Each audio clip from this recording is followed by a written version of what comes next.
Hello, good morning friends and welcome to my channel. আশা করি তোমরা সবাই খুব ভালো আছো। আমি অনেক দিন ধরে তোমাদের সাথে ভিডিও শেয়ার করতে পারছি না, কারণ ছেলের এক্সাম চলছিল। স্কিনেরও কি অবস্থা দেখো, আর একটাই এক্সাম বাকি, তারপর থেকে পুজোর প্রিপারেশন শুরু করব। তো আজকে আমি ছেলের জন্য বিরিয়ানি বানাচ্ছি একদমই ঘরোয়াভাবে। রোজই তো নর্মাল ভাতই খায়, তো বলছে মা আজকে আমাকে বিরিয়ানি বানিয়ে দাও। তো চলো সেটাই তোমাদের সাথে শেয়ার করব। ভাতের জন্য জল বসিয়ে দিয়েছি, জলে গোটা গরম মশলা আর তেজপাতা দিয়েছি। আর এখানে চাল তো 1 ঘন্টা ধরে ভেজানো আছে। আর এই হলো চিকেন, এখন চিকেনটাকে ম্যারিনেট করব। এদিকে আলু কেটে ভিজিয়ে রেখেছি, আর এদিকে পেঁয়াজ কেটেছি বেরেস্তার জন্য। রসুন আদা সব কাটা হয়ে গেছে। এখন বেরেস্তাটা ভেজে মাংসটা ম্যারিনেট করে নেব।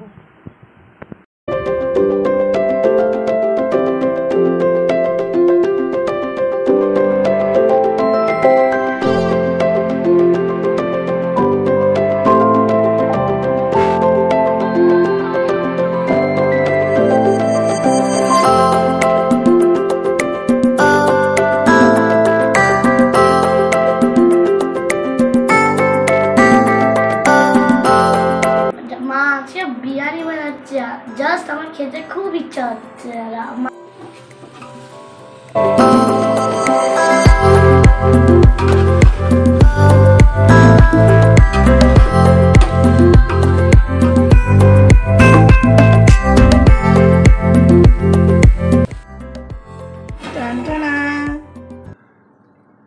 এই দেখো বিরিয়ানি কমপ্লিট হয়ে গেছে, মানে রান্নাটা কমপ্লিট হয়ে গেছে। এখন দমে 15-20 মিনিট রাখবো, তারপর তোমাদের ফাইনাল লুকটা দেখাচ্ছি। অনেক দিন ধরেই ছেলেটা বলছিল মা আমাকে একটু বিরিয়ানি করে দাও। এই এক্সামের চিন্তায় আমি কোনো কিছুই করতে পারছিলাম না, তাই আজকে ভাবলাম ওকে একটু বিরিয়ানি করে দিই।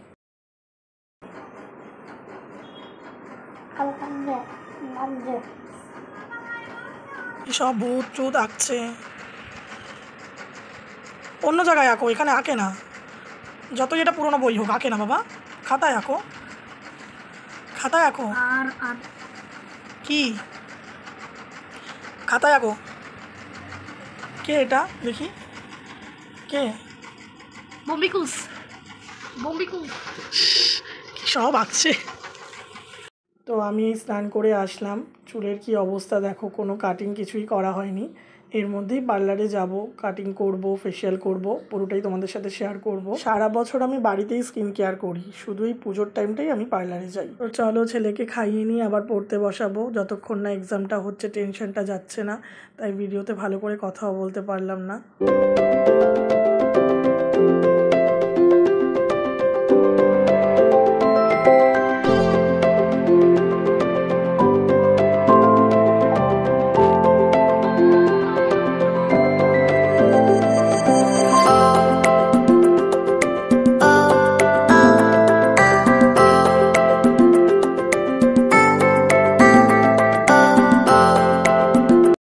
এখন আমরা খাওয়া দাওয়া করে পড়তে বসেছি, মানে রিওকে পড়াতে বসেছি। কালকে ওর লাস্ট এক্সাম, সেই 15 দিন ধরে এক্সাম হয়েই যাচ্ছে। মানে পুজোর একটা কোনো মানে কেউ একটাও শপিং করিনি এখনও। তো তাই ওকে বলছি বাবাই লাস্ট এক্সাম, কালকেরটা ভালো করে দিয়ে নাও, তারপর আমরা শপিং করবো, তাই তো? তো রিওকে একটু পড়িয়ে নিই, তারপর আবার তোমাদের সাথে বিকেলে কথা বলছি। হ্যালো, এখন সন্ধ্যা হয়ে গেছে, এখনও পড়াচ্ছি। কি করব, টেনশনটা এখনও যাচ্ছে না। অ্যাকচুয়ালি এরকমই হয়, সমস্ত মায়েদের বাচ্চাদের পরীক্ষা হয় আর মায়েদের টেনশন হয়। এই তো কালকের এক্সামটা হয়ে গেলেই শান্তি। কি রে, এক্সাম দিয়ে হাঁপিয়ে গেছিস? বাবারে, আমি এক্সাম দিয়ে হাঁপিয়ে গেছি। এই দিনটা গেলে মামা বাড়ি যাবো। ও, কালকে লাস্ট এক্সাম হয়ে গেলে মামা বাড়ি? হ্যাঁ, তাহলে তো মামা একদম মানে ঝাড়া হাত পা হয়ে যাবে না? এখনো ফাইনাল এক্সাম বাকি আছে। না, শুধু পড়লে হবে, খেতেও তো হবে, তাই দুজনে একটু ম্যাগিও খেয়ে নিলাম। এই এক্সামের জন্য কিচ্ছু করতে পারছি না, শপিং করতে পারিনি, বাড়িও যাচ্ছি না, আর নিজের স্কিনের তো যা অবস্থা তার বলার নয়। তো এক্সামটা শেষ হোক, তারপরেই সব করবো। এত ছোট ছোট বাচ্চাদের যে এত পড়া, ওদেরও অনেক চাপ হয়ে যায়। এই দেখো বর কি নিয়ে এসেছে। এই দেখ বাবা, এই বাবা কি নিয়ে এসেছে? ফুচকা, এটা আলু আর এটা কি বলে জল। চল চল চল চল। চল চল চল চল চল। ওকে পড়িয়ে পড়িয়ে আমার এনার্জি শেষ হয়ে গেছে, তাই আজ আর বেশি কথা বলতে পারলাম না। তো আজকে ভিডিওটা এখানেই শেষ করছি। তোমাদের ভালো লাগলে একটা লাইক কমেন্ট করে দিও, আর অবশ্যই চ্যানেলটা সাবস্ক্রাইব করতে ভুলো না। আর আজকে দিনটা শেষ করছি ফুচকাটা খেয়ে। টাটা।